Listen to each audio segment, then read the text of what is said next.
Morning, y'all. Another edition of the Robin Lundberg Show. Here, that's me. I'm Robin Lundberg.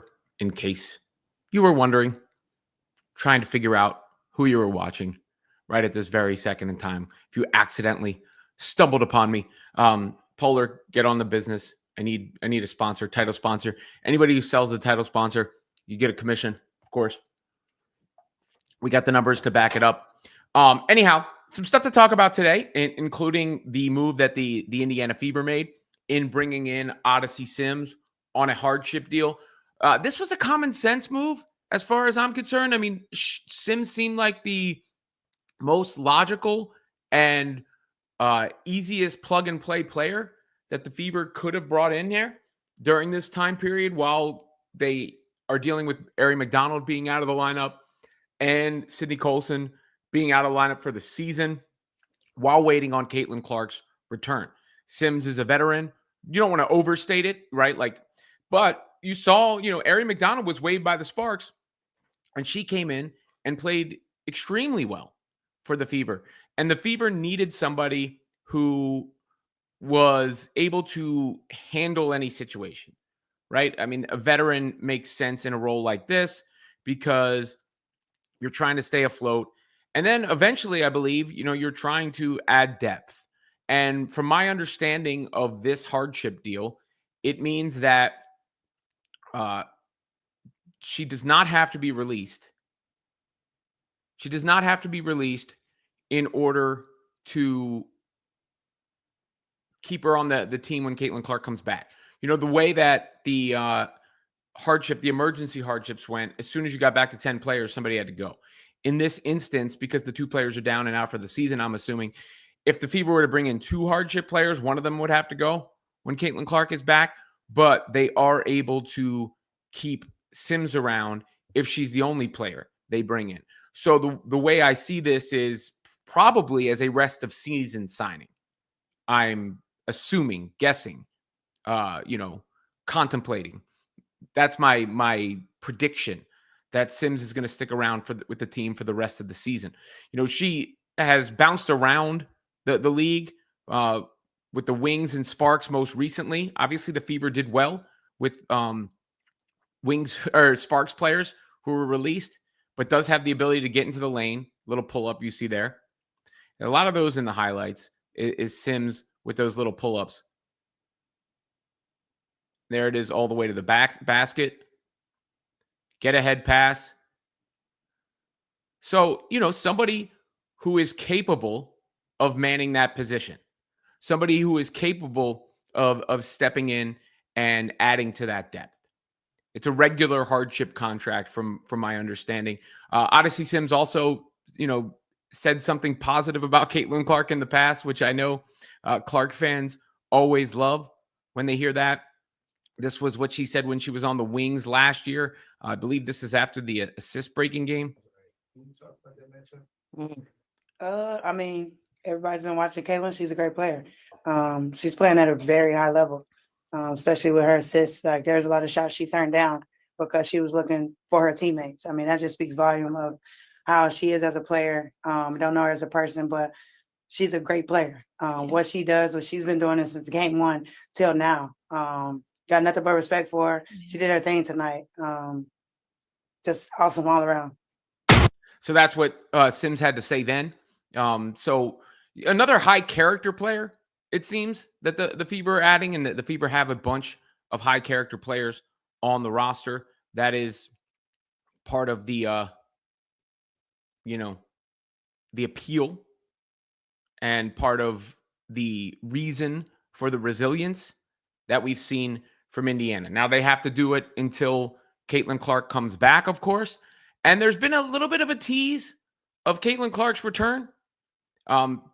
Natasha Howard, Caitlin Clark's teammate, wrote a post praising the Fever for their fight and their resilience this season.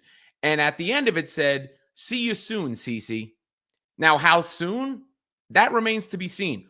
But we are in the realm of where Clark should be ramping back up to basketball activities and then eventually returning to the floor. We're, 4 weeks or so from the initial injury. Probably a 10-day ramp-up period, if I had to guess, something in that ballpark.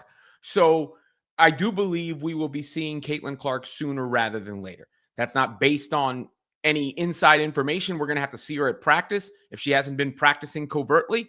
But the return of Clark, considering how much time she's been able to have off and considering where the Fever still are in the standings in the playoff picture, does feel like it's approaching.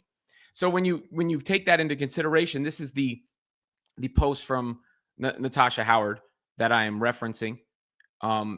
She wrote, "We were always fighting for each other, but we feel this fight is a little different with our girls out in the lineup.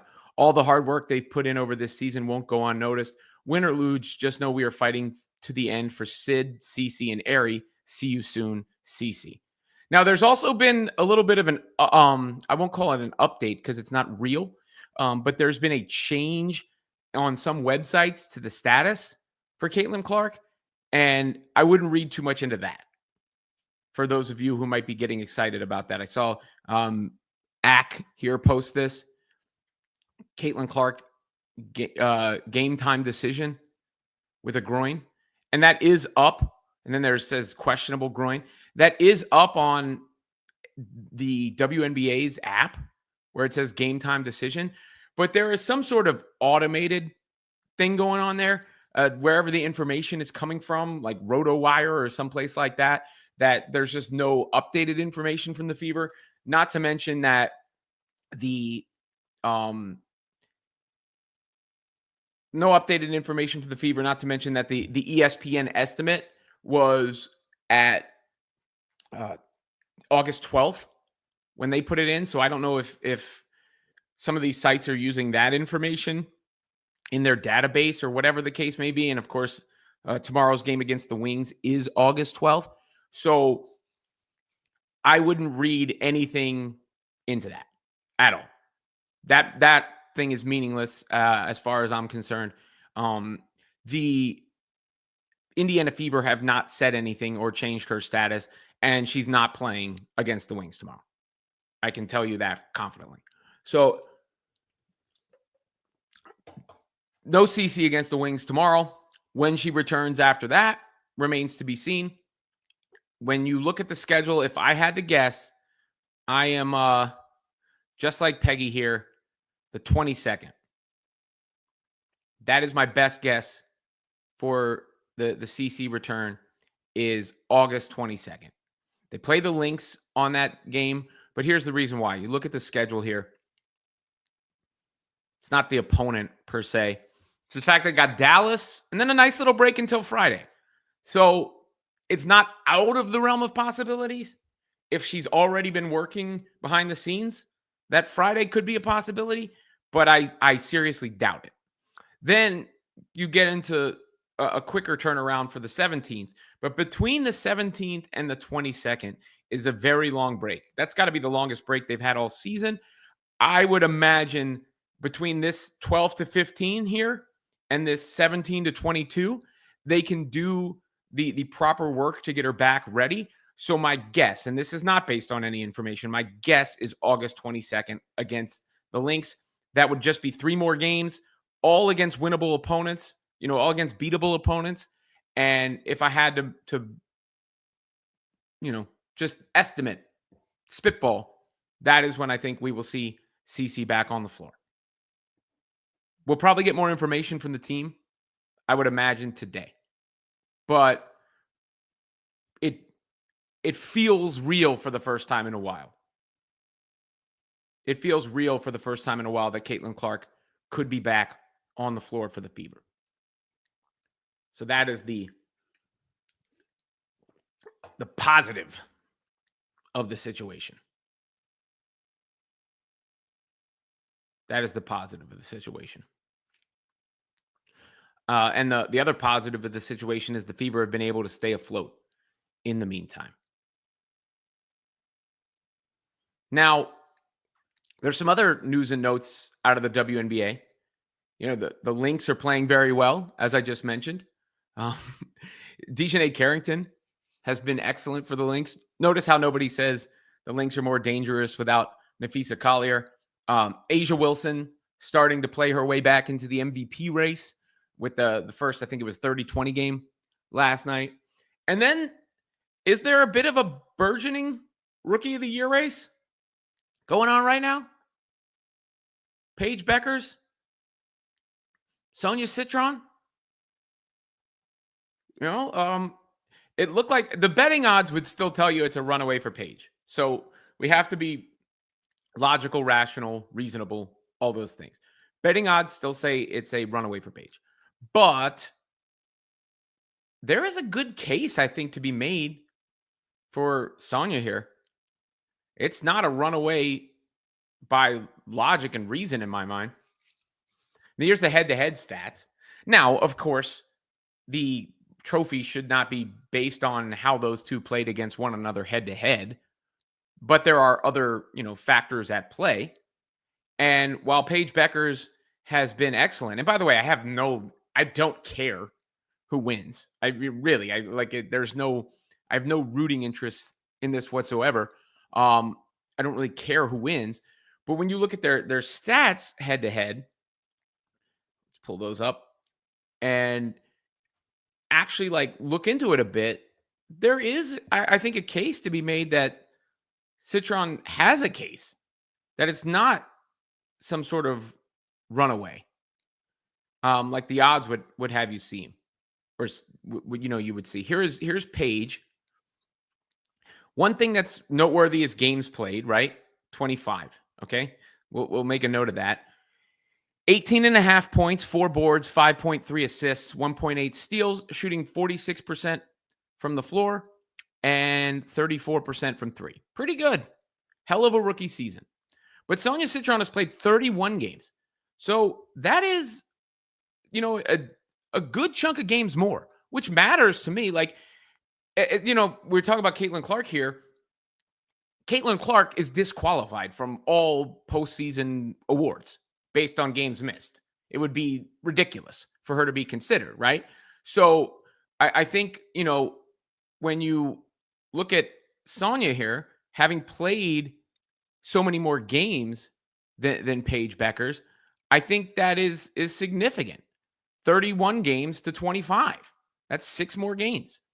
14.8 points from the field, 4.5 boards, 2.4 assists. So definitely lower in the scoring column, but higher in the efficiency. Everybody always talks about Paige being efficient. Well, Sonia Citron has been more efficient this season.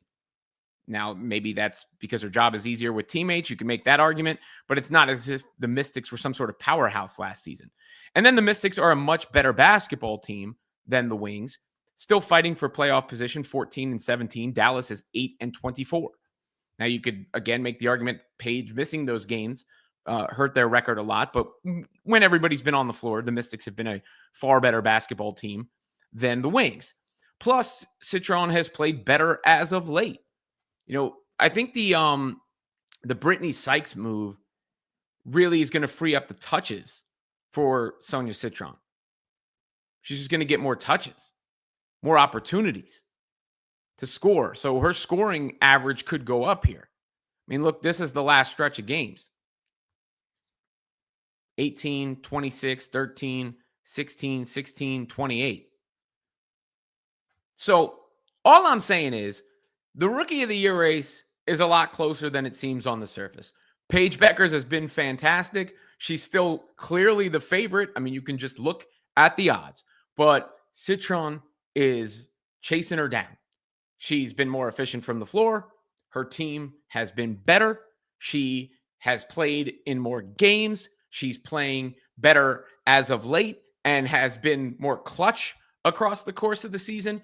When you add all that in, I don't know if there's enough of a disparity in the counting stats to just make it a unanimous runaway for Paige Beckers. Though they've both had great rookie seasons. So that's the way I look at that right now. That's the way I look at that race right now and the talk that's coming up about it. I mean, I don't. Let's put it this way. Paige and Sonia is a lot closer than Caitlin Clark and Angel Reese was last year. All right, we can get into the chats now. Member chats, super chats go first. Let's start with Stern12, aka Chris. Links are tough. I would prefer an easier team. Oh, for the Caitlin Clark return game? Yeah, I mean, look, the Lynx are tough, but I mean, to me, it's not about the opponent there as much as the way that the schedule breaks down, the pockets in the schedule. That is ultimately what is and why it is a more fortuitous situation. I wasn't looking at the opponent at all. Not at all. To me, it's just the schedule more than anything.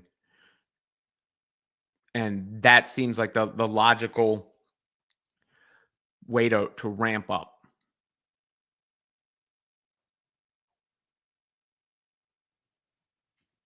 Thank you for the comment.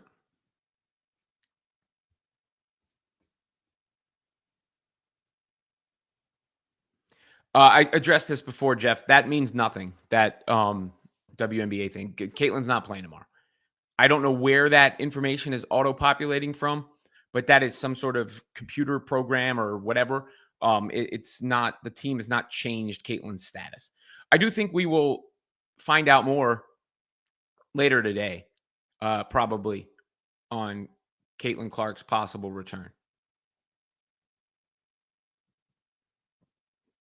I do think that.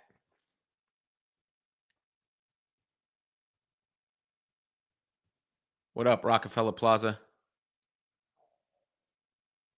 Member chats, super chats go first. Twofold. I'm not convinced anymore with a small roster and the allowed physical foul play versus CC the Fever. All the adaptations will be very tough, but the team is mental top notch for the future. Well, why not the present? Why are we talking about the future? There's no reason to write off the present for the Indiana Fever. That would be silly. Look, you only get so many chances and so many shots at things in a career. You can't just punt when the end zone is still in front of you, when you still got a chance to get to the sticks. You can't just punt.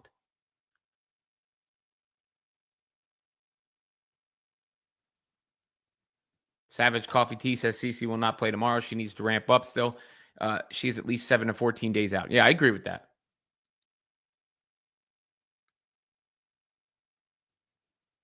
I mean, unless she's been ramping up.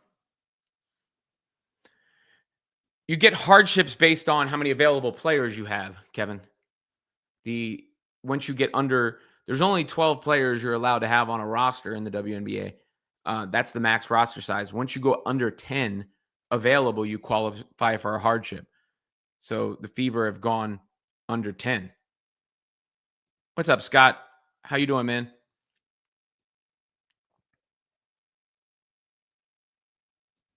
Kevin adds, the Fever look like the Walking Dead with all those bodies going down. Still feels like as long as they can squeeze into the playoffs, things will work themselves out from there. Yeah, I mean, that's the hope. You just got to stay afloat, stay alive. Keep battling, keep fighting.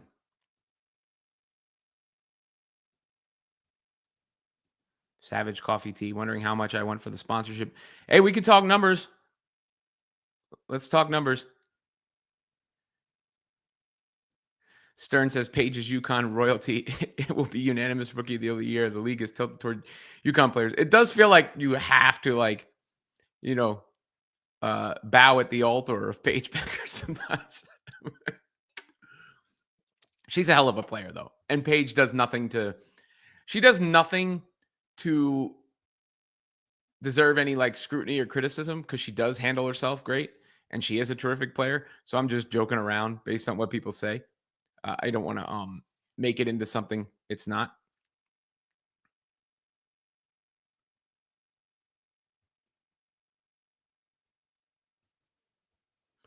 Brett Atwood says, I'm proud of our girls. They really have a fantastic attitude. Of course, it's easier when you're winning. Yeah, I mean,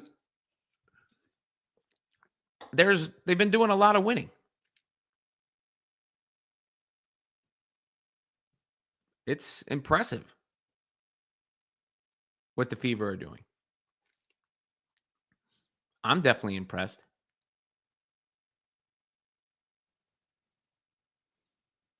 I don't know how you can't be.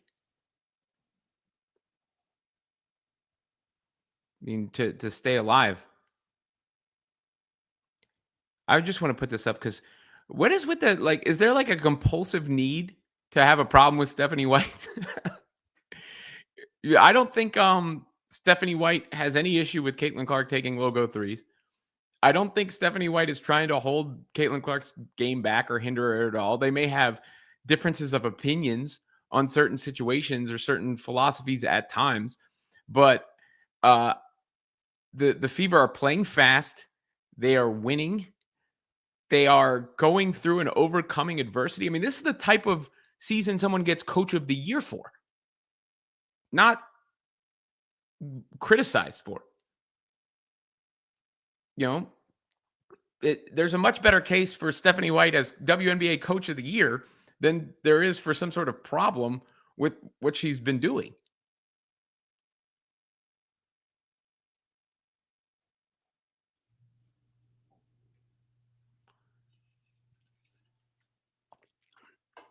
Would I wait until after the Minnesota game? No, I wouldn't wait. When she's ready, she should play. The physicality, I don't think, has all that much to do or isn't quite as look, it can have something to do with it in the sense of if you're working hard and overexerting yourself and all that stuff, you can then get injured. But I don't think it's very much of a like cause and effect sort of thing where because players are allowed to be physical with Caitlin Clark, that is why she got hurt. I mean, I think she was hurt in the preseason before they even played a game. I blame the schedule much more than anything else. All of the games being in a tight window. That's been the problem for a lot of these injuries. Like and subscribe to the channel. Get those comments in. Member chats, super chats go first, as I mentioned. I'm sure we'll get some sort of update on Caitlin Clark today, I would hope. We're about due for that, I guess is what I'm trying to say.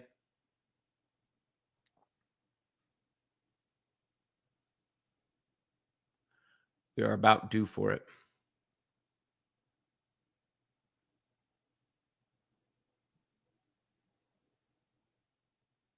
You know, and the hardship thing is it works out well in this sense where the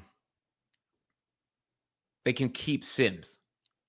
You know, that was necessary because they needed a player who was coming in not just until somebody came back and then was getting waived. They needed somebody who was going to stick around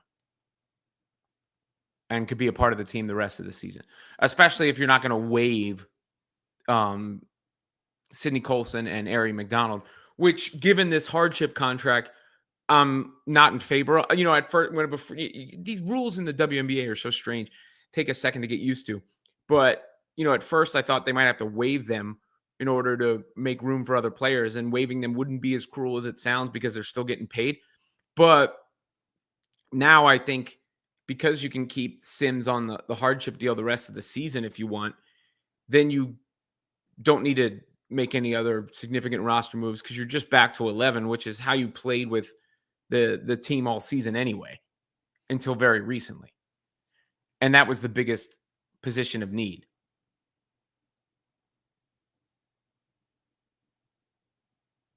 That was the biggest position of need.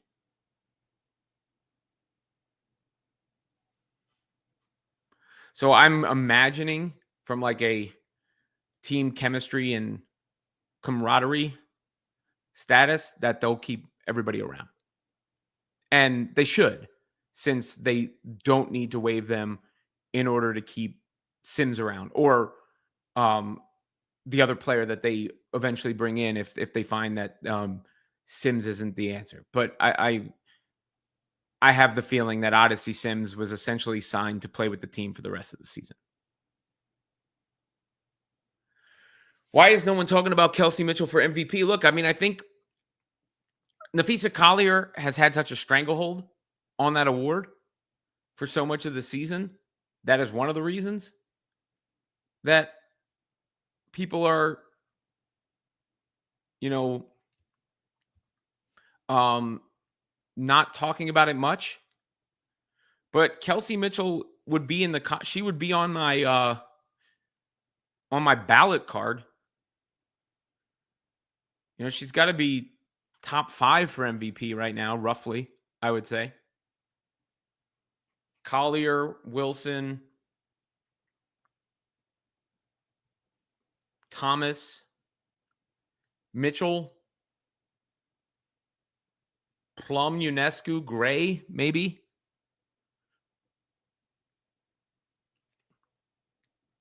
She's had a hell of a year, has Kelsey Mitchell. All praises due. Aluni Cortez, or sorry, I don't know how to pronounce your name, but you get the point. We need to keep them so they can get their rings. Yes, that would, at this point,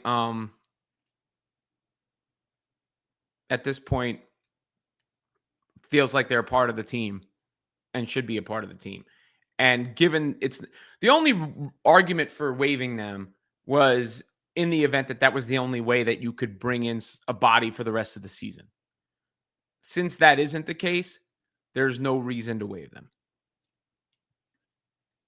So I see Ari McDonald and Sydney Colson being a part of this team the rest of the season, despite not being on the floor for the rest of the season.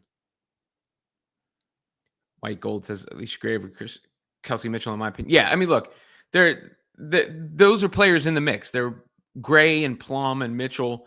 Ionescu has had a very good year as well. All in the mix there. I think right now it's Collier with Asia Wilson would be second, if I'm being real about it and fair. Asia's come on as of late. I mean, the Aces are right where the Fever are. 18 and 14. Both teams 18 and 14. So that's how I would size that up. What did I get ridiculous about, Brett? I don't know what I got ridiculous about. But, you know, Kelsey Mitchell has been terrific. I don't think she's quite the MVP. But she's had a hell of a season. And you know what she has a real case for is first team all WNBA. She has a case for first team all WNBA. I mean, and if you look at the standings, everything is so bunched up right now. Kelsey does lead the league in total scoring. Asia, go over her stats. What am I missing? Well, here, Asia Wilson is second in the league in scoring per game, behind Nafisa Collier. She is second in the league in rebounding, behind Angel Reese. So when you're second in the league in scoring and second in the league in rebounding and far and away the best player on your team, and your team is still competing, you know, the Aces are not good, but they're right as, you know, if I'm going to sit here and praise the Fever, the Aces have the same record as the Fever. I think the Fever are a better team than the Aces. Point differential would tell you the Fever are a better team than the Aces. Obviously, Caitlin Clark being out for the majority of the season and the Fever still having the same record would tell you they're a better team than the Aces. But nonetheless, you know, if I'm going to spend all this time talking about how the Fever are still in the mix, the Aces are right there too. And you look at the standings, it's so bunched up, these things can move around a lot. There's nothing that's concrete about where these teams are right now. The Lynx being first is the only thing. Because, look, the Fever, the 7.5, 8.5, only 2.5 games behind the Liberty. Same with the Aces. The Storm have fallen back a little bit with the Falcons. The Storm have lost 5 games in a row. Where are they at? 1, 2, 3, 4, 5, 6, 7, 8. So Valkyries are 8th right now. The Sparks, if I had to guess, the Sparks are taking one of those spots from Golden State or Seattle. And the rest of those teams above that are all going to make it. It just depends on where the order is.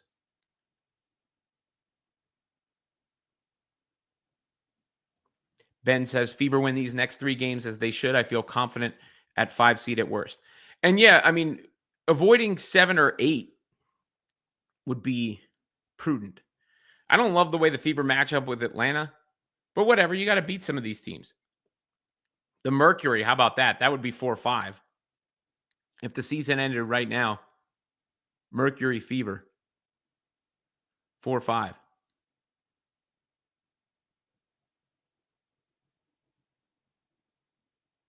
Twofold says, I'm curious if you ever find out what's the true story about Kennedy Carter. Besides that one flagrant versus Cece, she played pretty normal. Yeah, the Kennedy Carter stuff is behind the scenes. It has nothing to do with the Caitlin Clark foul. You know, she was, before Caitlin Clark was in the WNBA, Kennedy Carter was kicked off of 2 other teams. Not to mention what happened with the Chicago Sky. Clearly, there is a problem behind the scenes because she's far too talented for this to be the case. And at this point, every single WNBA team has decided it's not worth the headache. Which means it's not nothing. But it has nothing to do with the Caitlin Clark foul. Shouldn't the MVP be based on what the team does without you in addition to scoring, says Carol. I mean, the MVP is open to your own interpretation of what most valuable means. Yes, what your team does without you is a good indicator of how valuable you are, but you also have no value when you're not on the floor. So the more games you miss, the worse your MVP case is, unless you just miss a short amount of time and it shows your complete value. And it's not just about scoring, it's about impact on the floor altogether, whether that be scoring, assists, rebounds, defense, everything that goes into basketball. So it's a combination.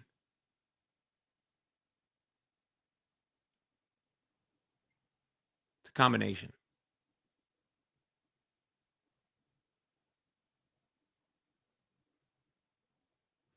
Fever knocking the playoffs. Mercury out of the playoffs would be justice.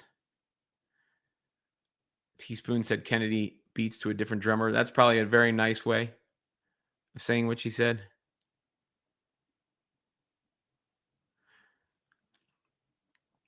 I don't know what is with it. I see I miss Coach Sides in the comments. I mean, again, Stephanie White, when you look at, all right, who has the argument for Coach of the Year right now? Cheryl Reeve has an argument for Coach of the Year, 1,000%. Maybe Natalie Nakase has an argument for Coach of the Year. And I would say Stephanie White. To me, those are maybe Carl Smesko of the Dream. Those are the people I would have as candidates. But I think Stephanie White's probably a top 3 candidate for Coach of the Year. I mean, think of everything that they've had to go through.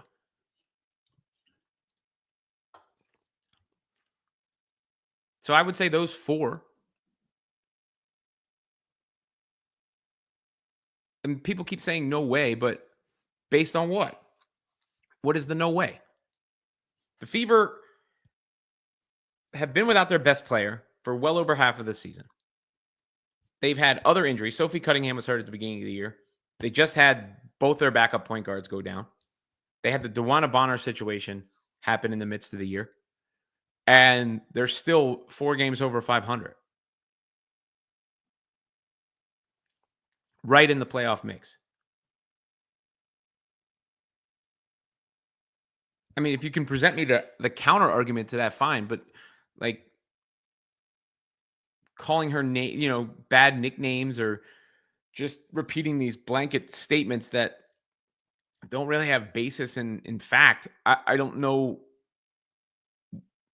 You don't have to vote for her as Coach of the Year. I'm not saying she has to win it, but I really don't see the problem.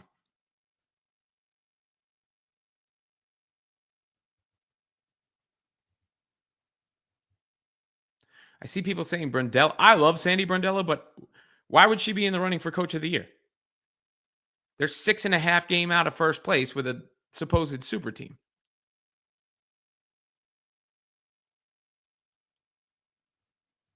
Why would her case be better than Stephanie White's? If the Fever win the playoffs, that would be one of the craziest achievements, for sure.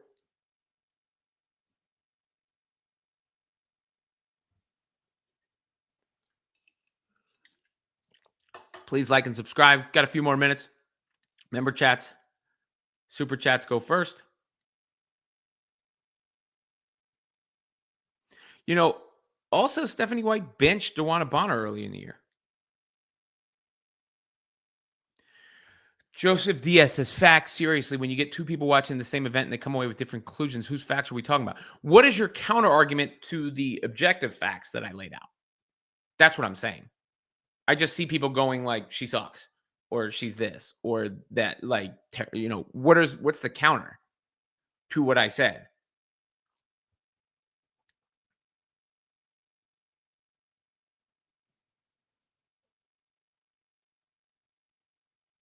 That's fair. The Liberty have had injuries. John Cole Jones, now Breanna Stewart.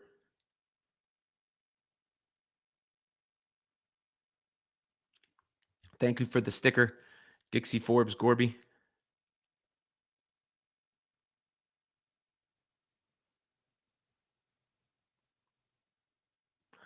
I guess all the anti-white peeps are against the offense playing with pace. Yeah, the Fever are the second fastest paced team, at least over the most recent sample.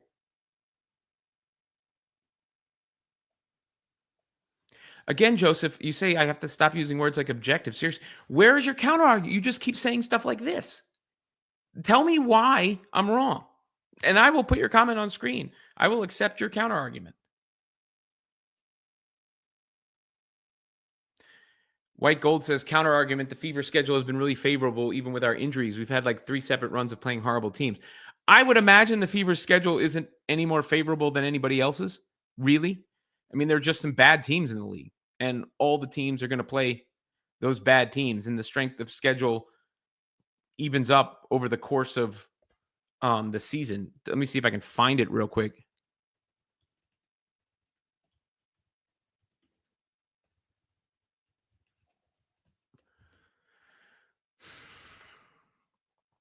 So Indiana does have the second toughest remaining strength of schedule left, which means they probably have played a slightly easier schedule up until this point in time. Dallas, for those of you wondering, has the toughest strength of schedule left.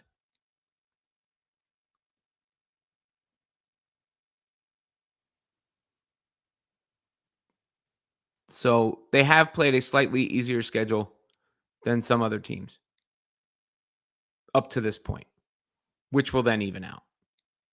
But it's not a huge difference. Like,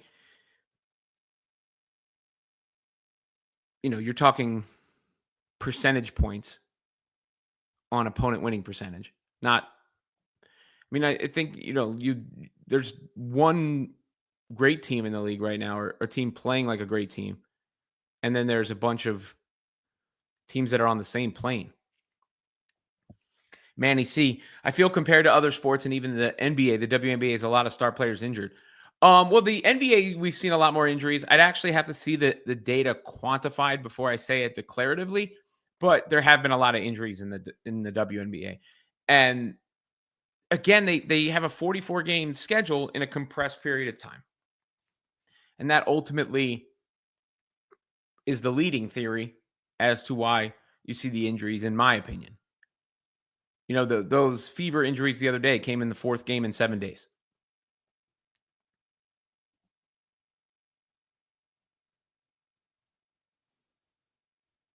Again, Joseph, you keep saying stuff like this, but you don't offer your counter argument.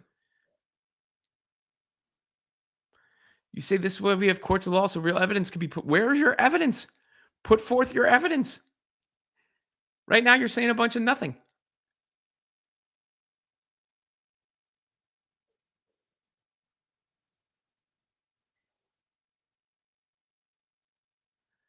I don't know if they've played the Lynx in the regular season. That's probably one of the reasons for the strength of schedule disparity. They've got two. They haven't played the Lynx in the regular season, right? And so the Commissioner's Cup game doesn't count. Or else their strength of schedule would probably be just as good as anybody's if the Commissioner's Cup game actually counted. White has done a great job, especially compared to last year's mess, but we did play the Sky a billion times. I mean, that is true. They have played the Sky a bunch.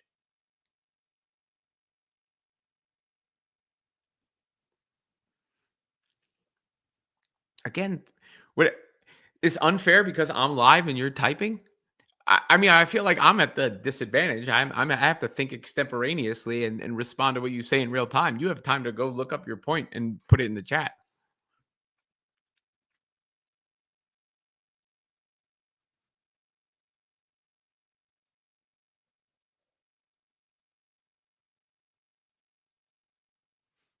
You know?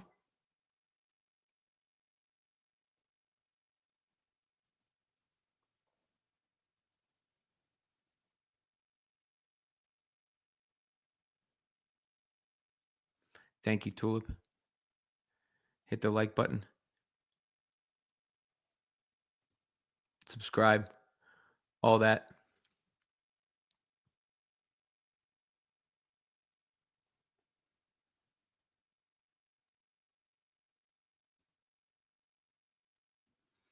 I just wanted your argument, Joseph. I'm not trying to make you mad. I don't know why that's insulting. What is your chief argument against Stephanie White? Thank you for being a member. I'm just playing around with you, but I just would like to know what your argument is.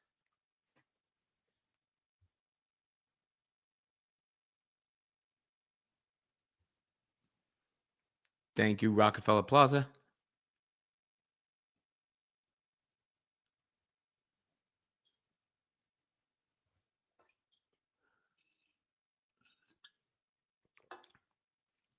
I've seen the numbers counted up, Carlos, on injuries in the game frequency, but I don't know if they've done it dating backwards. There is definitely more injuries at this point this year, and there's less time between games. Got a new member in Dixie Forbes Gorby. Welcome, Dixie. We'll do that member chat that I did the other day once a month, guys.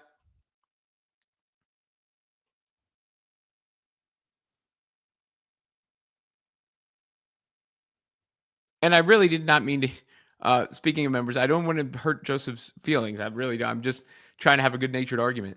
I appreciate your support, man. I just, when I was asking for the counter argument to Stephanie White, I just want to know what the point is, what the take is, what the stance is, and why.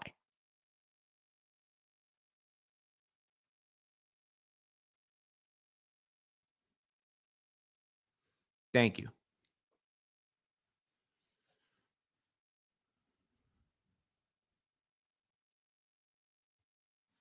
It is a compressed time frame, Basil. I mean, because they added more games without extending the season.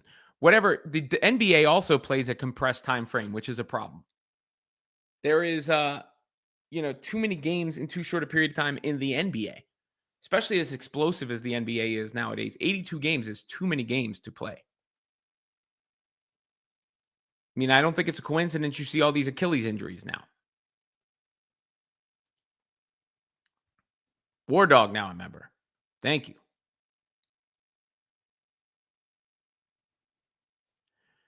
Stern, the plum foul last night should have been a 2. I think a flagrant 1 was correct, but I understand the argument that was the kickball foul.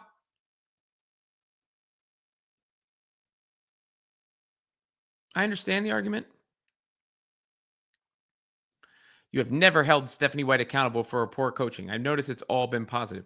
I mean, I did a whole long piece about how there may be a disconnect between Caitlin Clark and Stephanie White at some point this season. You can go read it. I did a whole long piece on that. I just don't think there's been that much poor coaching. I don't know what you want me to tell you. What is the poor coaching? Has she been perfect? No. Has there been a bad substitution here or there? Maybe. Or whatever. But in the grand scheme of things, I don't think there's been much poor coaching. So I'm not going to make up criticisms.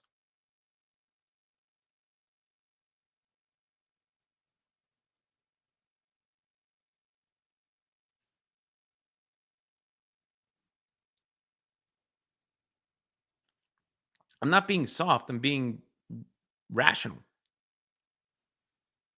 I think the NBA players would tell you the same thing. I know for a fact NBA players, have a problem with this. WNBA players have a problem with the schedule, and NBA players have a problem with the schedule in that sense.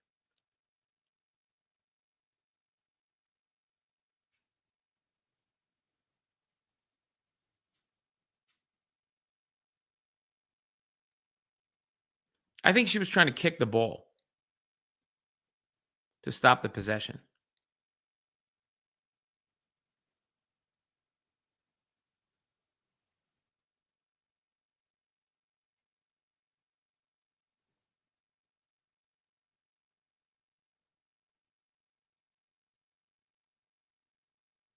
Sorry, trying to make my way through the comments. That's why member chats and super chats go first. A couple more minutes, guys. I got to get out of here. Hit the like, hit the subscribe.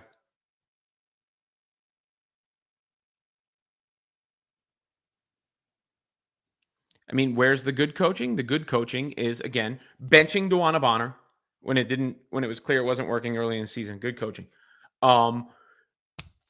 Navigating through these situations and the injuries without Caitlin Clark, without Sophie Cunningham for a minute, the DeWanna Bonner situation as a whole, having everybody buy in to the same vision and mission. You can see this team getting along very well. Coaching a team with no point guards to a win the other day.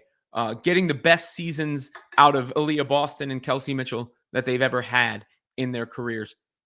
Is that enough? Don't get the white hate. You really want CC to have a third coach in 3 years? Yeah, I'm not really sure. Well, Basil, I don't think the schedule was the same in the 80s and 90s as far as the toll it took on the body.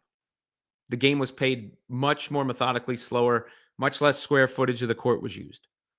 I'm not saying players don't make a ton of money in the NBA. They do. They make so much money, it's impossible to almost fathom at times. But they also use more of the court.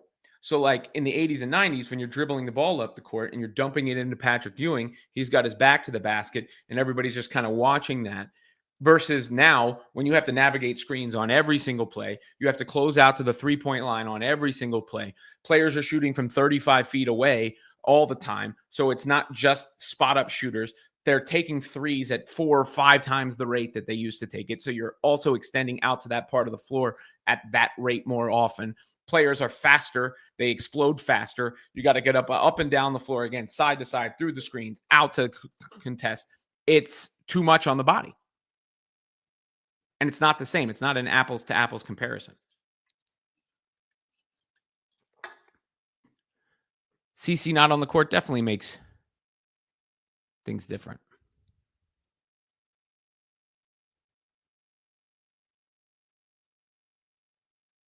So that's about it, y'all.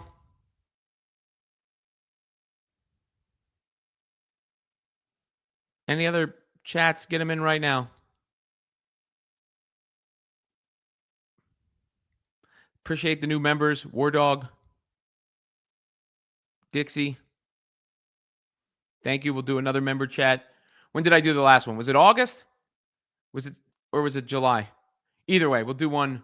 We can do one before the end of this month. I thought that was a good little exercise. Thank you, Carol.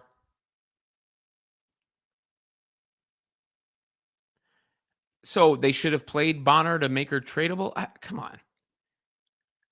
Bonner was untradeable because she's washed and makes a lot of money and is old.